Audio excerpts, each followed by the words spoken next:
It was originated from the Greece. Originated from the Greece. From the Greece. From the Greece. यूनान से इसका जन्म माना जाता है। कई लोग ऐसा मानते हैं कि यूनान से जन्म हुआ था।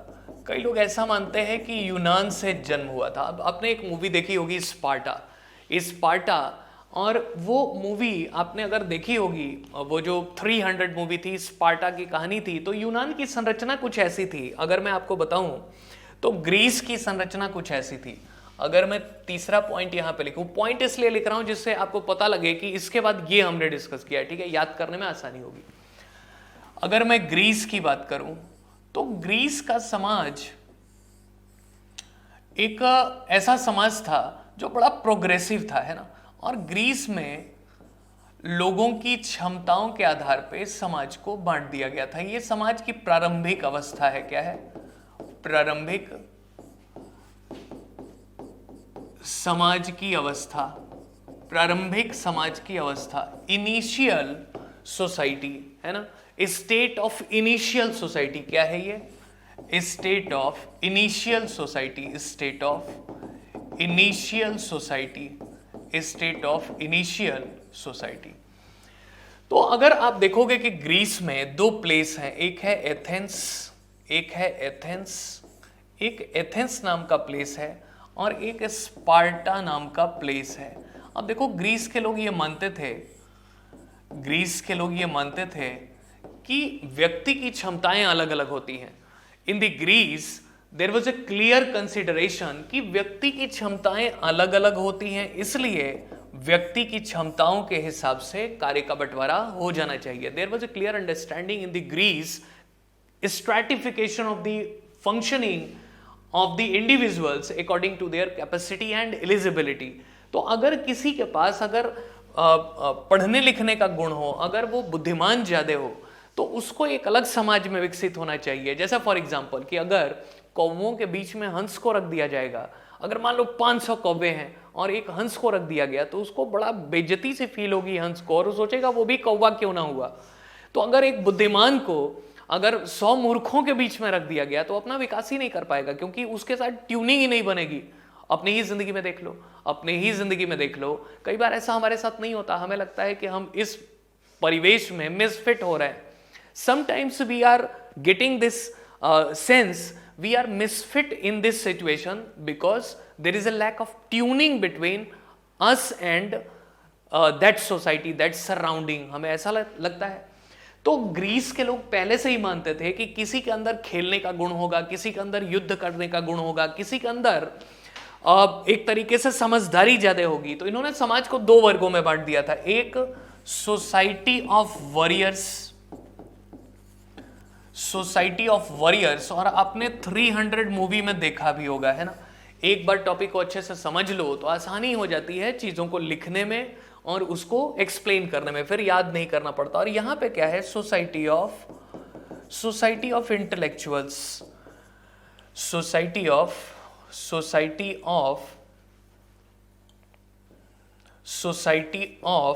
इंटेलेक्चुअल्स। ये किसकी सोसाइटी है? बौद्धिक वर्ग की सोसाइटी है। इसमें कौन से लोग हैं? बौद्धिक वर्ग वाले लोग हैं। इसमें बौद्धिक वर्ग वाले लोग हैं, बुद्धिमान लोग हैं। और ये क्या है? योद्धाओं का समाज है। यहां केवल लड़ना जानते हैं। बच्चा एक तरीके से एक्सपर्ट है युद्ध की कला में। और जो 300 मूवी आई थी ना, वो इसी स्पार्टन्स की कहानी को बताता है। आई होप कि सबने देखी होगी, नहीं देखी है तो देखना, जरूर आपको कुछ ना कुछ अंदाजा लगेगा। तो ये जो ग्रीस का समाज है, इसको बांट दिया गया था। अब यहां पे एक से एक विद्वान दिखाई देते हैं। एज यू सी कि यहां पे एक से एक विद्वान दिखाई देते हैं। ये कौन से विद्वान हैं? अगर मैं आपसे कहूं कि ये कौन से विद्वान हैं, तो ये विद्वान दिखाई देते हैं। जैसे सोक्रेटिस, कौन दिखाई देता है? सोक्रेटिस, सुकरात जिसे कहते हैं, सुकरात दुनिया का पहला फिलोसोफर माना जाता है, सुकरात। और सुकरात इतना विद्वान है कि वो कहता है कि मुझे पूरी दुनिया विद्वान कहती है, और मैं विद्वान शायद इसीलिए हूं क्योंकि मुझे पता है कि मुझे बहुत सारी चीजें जाननी हैं, और मैं हमेशा ये मानता हूं कि मैं कुछ नहीं जानता, इसीलिए मैं विद्वान हूं। That was the statement of Socrates in the Greece और ये सब घटनाएं कब की हैं, एटलीस्ट।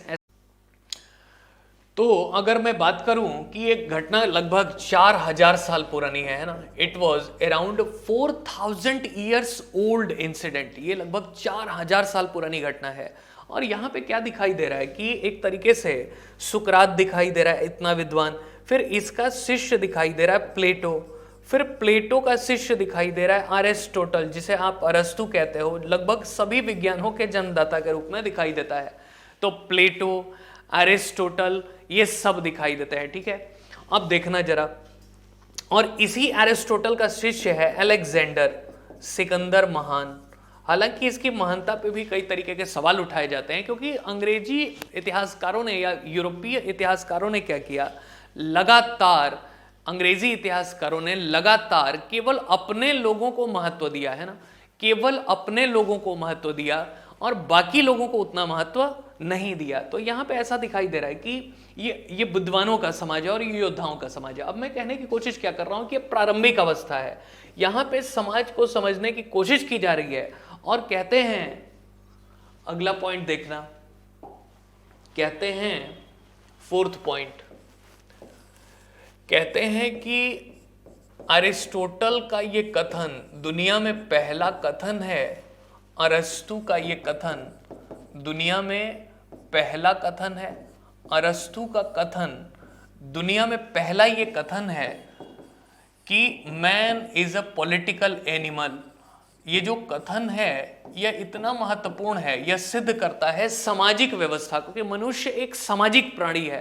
अरस्तु तो यहां तक कहता है कि मनुष्य एक सामाजिक प्राणी है, अगर वो समाज में न रहे तो समझो कि इंसान है या दानव है।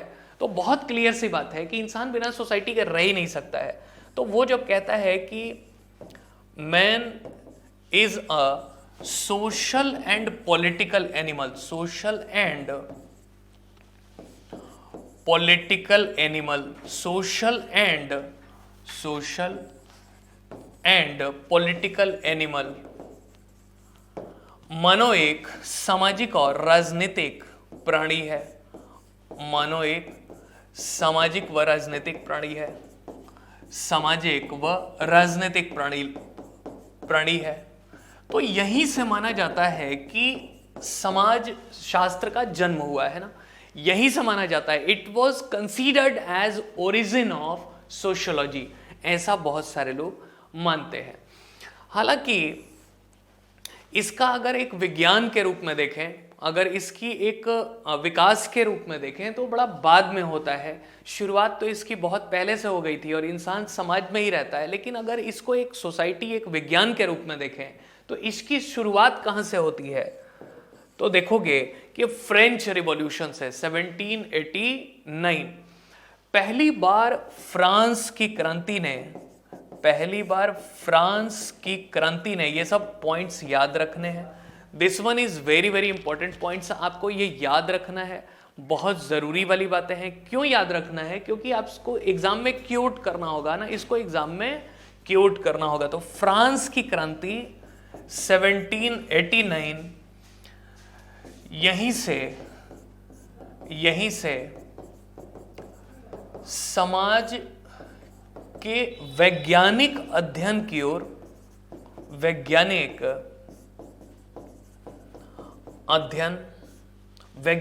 अध्ययन की परंपरा की शुरुआत हुई।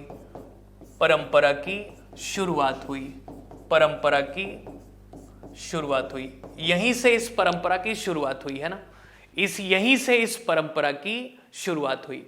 आ रहा है समझ में, यहीं से इस परंपरा की शुरुआत हुई। Tradition of sociology started from where? Started from where? French revolution. देखो, फ्रेंच रिवॉल्यूशन में एक घटना घटी जिसने सबको ये कहा कि समाज में ऐसा भी होता है क्या। पहली बार फ्रांस के अंदर में आम जनता ने क्रांति का नारा बुलंद कर दिया। स्वतंत्रता, समानता और भ्रातृत्व, ये नारे दिए। पहली बार बिना किसी नेतृत्व के फ्रांस की जनता जुटी और उसने राजा के विरुद्ध विद्रोह कर दिया और महल राजा को मार दिया गया और महल के बाहर लगा दिया गया कि ये महल किराए पे खाली है, आज्ञा से फ्रांसीसी जनता।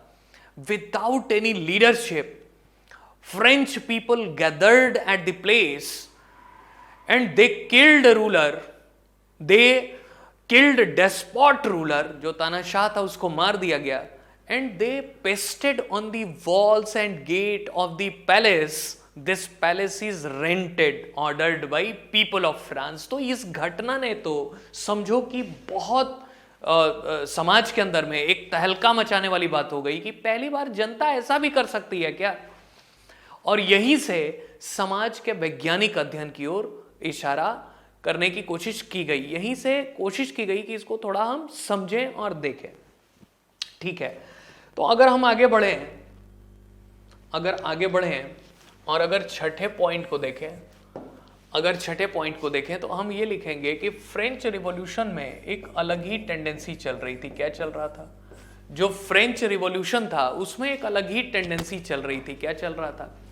फ्रेंच रिवॉल्यूशन में जो फ्रांस की क्रांति है उसमें कहा गया कि स्वतंत्रता,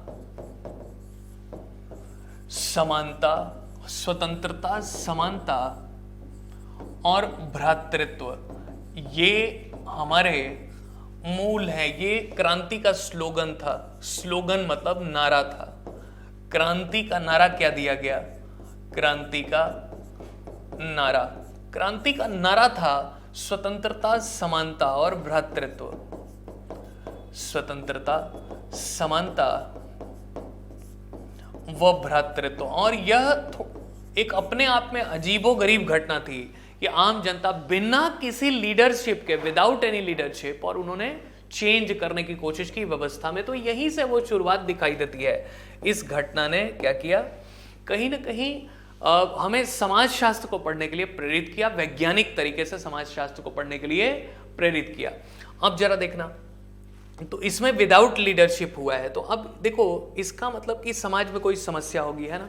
इसका मतलब कि समाज में कोई समस्या होगी, और यहीं से ये बात उठती है 1798 के बाद और लगभग 1857 के बीच में एक व्यक्ति आते हैं जिनका नाम है ऑगस्ते कॉम्टे।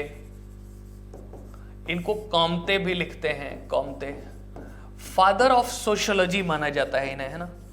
फादर ऑफ सोशियोलॉजी, जन्मदाता माने जाते हैं सोशियोलॉजी के। क्यों?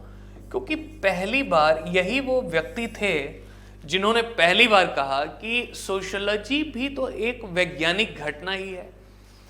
इसको हमें फिजिक्स के पैरामीटर पे समझना होगा, इसको सोशियोलॉजी को एक विज्ञान जैसा समझना होगा। क्यों भाई? क्योंकि इसमें जो घटनाएं घट रही हैं कहीं ना कहीं उसका अगर विश्लेषण नहीं करेंगे तो हम आगे आने वाले समाज को तो समझ ही नहीं सकते हैं।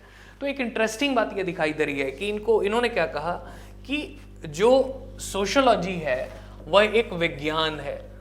Sociology is a science, sociology is a science, यह एक विज्ञान है। एक बात याद रखना कि ये जितनी भी बातें मैं बता रहा हूं इसकी हम पीडीएफ भी ले लेंगे, ठीक है। पीडीएफ भी ले लेंगे, इसका एक्सप्लेनेशन भी करेंगे, ठीक है, और आपको इसकी नोट्स भी मिल जाएगी और ये हम समझ भी रहे हैं, तो ये सारे काम हो जाएंगे, है ना। ये बस क्लास नोट्स है जो आपके समझने के लिए काम में आ रही है। फिर हम आंसर राइटिंग करेंगे, ठीक है। ये क्लास नोट्स रहेगी जिससे कि आप रिवाइज करो, खुद के हाथ से लिखोगे ना तो रिवाइज करना आसान होगा। It's easy to revise, alright. तो सोशियोलॉजी एक विज्ञान है, ये किसने कहा था? कॉम्टे ने। किसने? कॉम्टे ने, कि यह एक विज्ञान है, समाजशास्त्र एक विज्ञान है। और अगर हमने इस विज्ञान के सिद्धांतों का पता कर लिया तो हमारे लिए आसान होगा एक आदर्श समाज को बनाना। It's easy to make sure an ideal society if we settled this norm, ठीक है। तो कॉम्टे साहब ने ये कह दिया।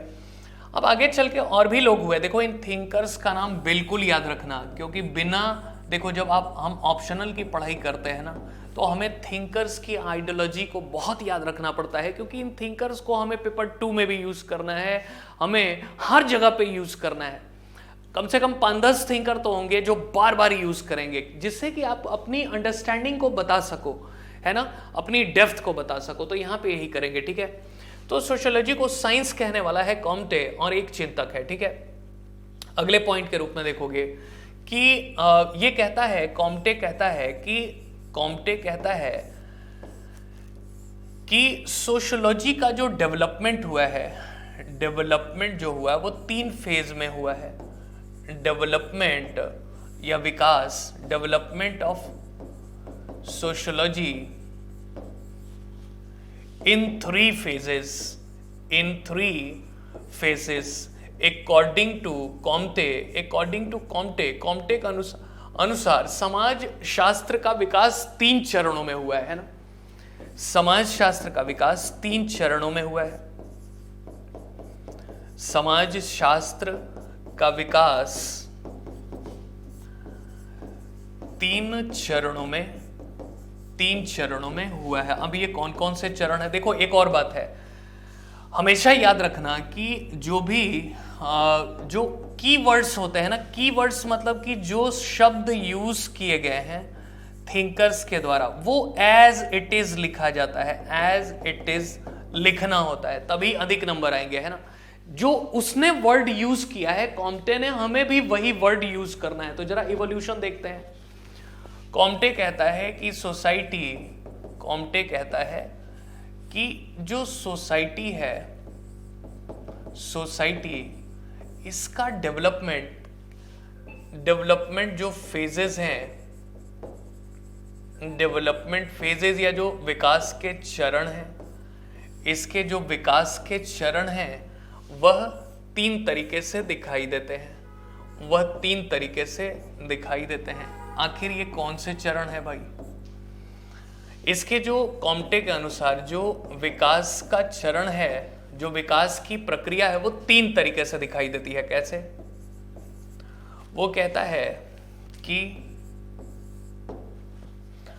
एक वो कहता है कि थियोलॉजिकल सोसाइटी,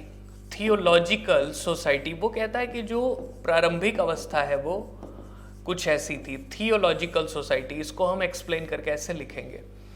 एक कहता है कि मेटाफिजिकल सोसाइटी,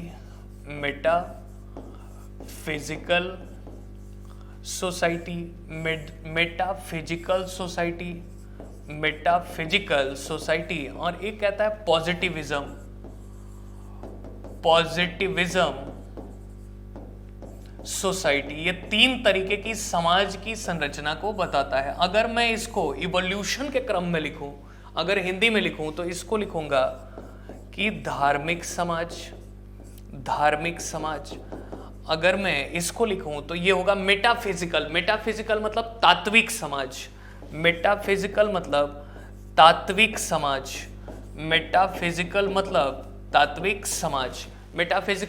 तात्विक समाज। और ये पॉजिटिविज्म मतलब क्या है? साइंटिफिक समाज, एक वैज्ञानिक समाज। कैसा समाज है? वैज्ञानिक समाज है।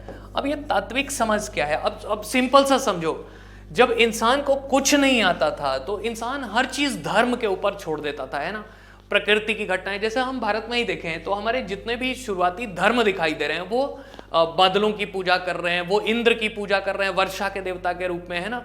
वो शिव की पूजा कर रहे हैं एक तरीके से प्रजनन के देवता के रूप में, गॉड ऑफ रिप्रोडक्शन। अगर आप देखोगे विष्णु की पूजा हो रही है, गॉड ऑफ नर्चरिंग। तो मतलब प्रकृति की जितनी घटनाएं हैं उसी हिसाब से ईश्वर बना लिए गए। तो शुरुआती समाज धार्मिक होता है। और ये कैसा समाज है? थोड़ा रेशनल हो रहा है ना, टुवर्ड्स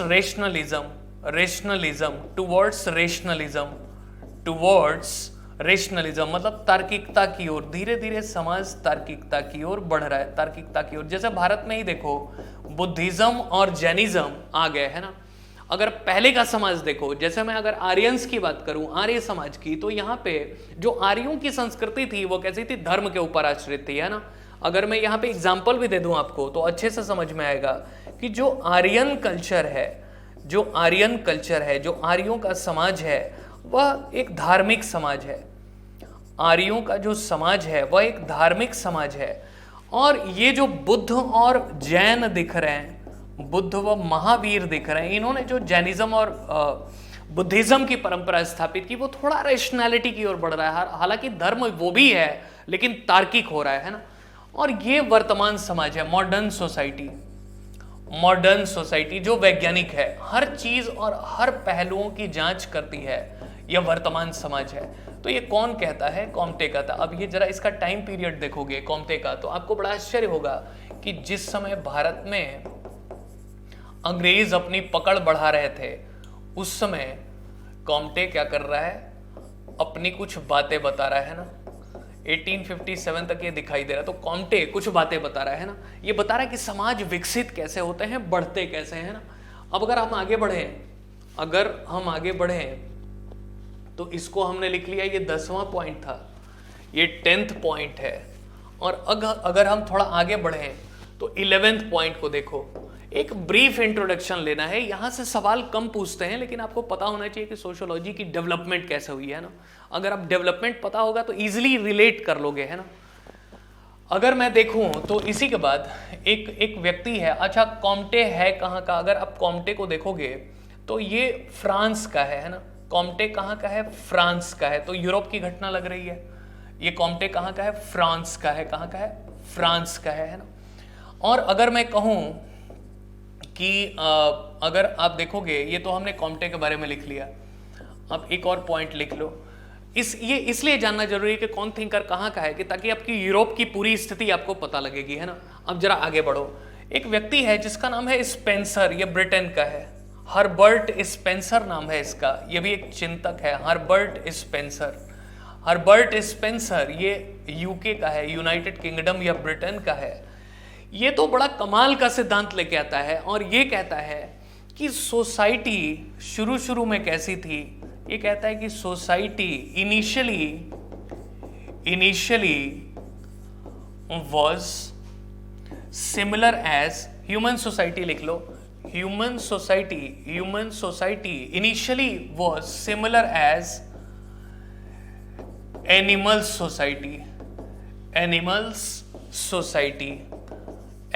सोसाइटी। ये कहता है कि प्रारंभिक समाज जानवरों के जैसा था। मानव का समाज और जानवरों का समाज एक जैसा था, है ना।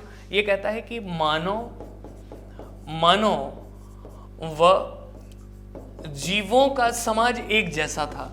जीवों का समाज एक जैसा था। तो फिर ये समाज सभ्य कैसे बना? ये कहता है कि इसके सामने सवाल ये है, ये सिद्ध करना कि समाज सिविलाइज्ड कैसे हुआ। समाज सिविलाइज्ड कैसे हुआ? तो सोसाइटी बिकम सिविलाइज्ड,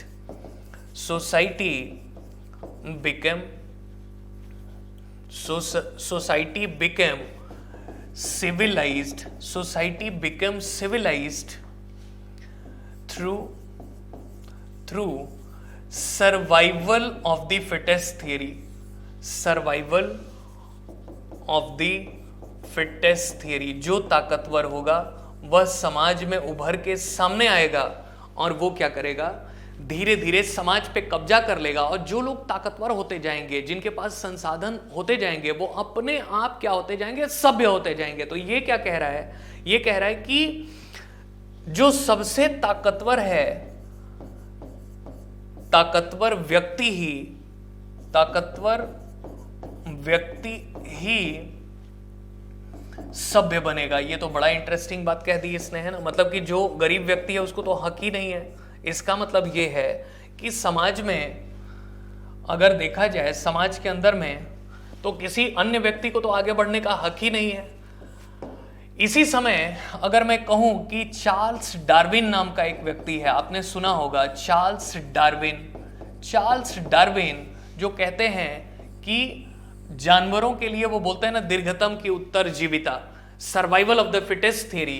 तो कई बार इस स्पेंसर की थियरी को कहा जाता है, इवोल्यूशन ऑफ एनिमल किंगडम की बातें नहीं करते हैं, तो स्पेंसर की थियरी को कई बार क्या कहते हैं? इस सिद्धांत को कहते हैं कि सोशल डार्विनिज्म। याद रखना, सोशल डार्विनिज्म।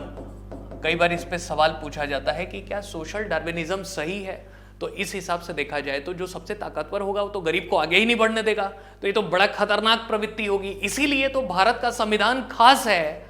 यही सब जोड़ तोड़ करना है ना। भारत का संविधान खास क्यों है? क्योंकि हम सोशल डार्विनिज्म से हट जाते हैं। जो मेजॉरिटी पॉपुलेशन है, जो बहुमत की जनसंख्या है, उसके साथ ही साथ हम माइनॉरिटी का भी ख्याल रखते हैं। यही तो खासियत है ना। अनुच्छेद 29 और 30, article 29 and 30 advocated against this principle of social Darwinism, even article 15 also. पूरा हमारा संविधान ही इसका विरोध करता है ना। तो इसको कहते हैं सामाजिक डार्विनवाद। क्या कहते हैं? सामाजिक डार्विनवाद कहते हैं इसको, सामाजिक डार्विनवाद कहते हैं। तो ये अगर देखा जाए तो स्पेंसर की थियरी को आगे चल के रिजेक्ट भी कर दिया गया, लेकिन समाज की इसने एक परिभाषा अपनी दे दी। और एक 13 पॉइंट देखोगे, और ये है कि जर्मनी में भी इसका प्रसार हो चुका था, जर्मनी के अंदर में भी इसका प्रसार हो चुका था। और वेबर और कार्ल मार्क्स दोनों अपनी थियरी दे रहे हैं। वेबर का मेन उद्देश्य ये है कि समाज के विकास में वो ये जानना चाहता है कि वाई कैपिटलिज्म। वेबर इस थियरी के माध्यम से ये जानना चाहता है कि पूंजीवाद का जन्म कैसे हुआ, पूंजीवाद का जन्म कैसे हुआ। और कार्ल मार्क्स क्या जानना चाहता है कि शोषण का जन्म कैसे हुआ। इंटरेस्टिंग, शोषण का जन्म कैसे हुआ। Birth of